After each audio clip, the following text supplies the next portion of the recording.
আওয়ামী লীগ সরকারের সাবেক সড়ক পরিবহন ও সেতু মন্ত্রী ওবায়দুল কাদেরের বাড়িতে হামলা চালিয়েছে বৈষম্য বিরোধী ছাত্র আন্দোলনের নোয়াখালী জেলার সদস্যরা। বৃহস্পতিবার দুপুর ১টায় কোম্পানীগঞ্জ উপজেলার বসুরহাট পৌরসভার ১ নম্বর ওয়ার্ডের বড় রাজাপুর গ্রামের মিয়াবাড়িতে ভাঙচুর অগ্নিসংযোগ করে বিক্ষুব্ধরা।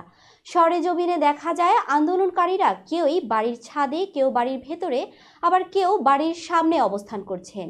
এ সময় তারা বাড়ির বিভিন্ন আসবাবপত্র ছাদের রেলিংয়ে ও সামনে থাকা পোড়া একটা গাড়িতে আগুন দেন।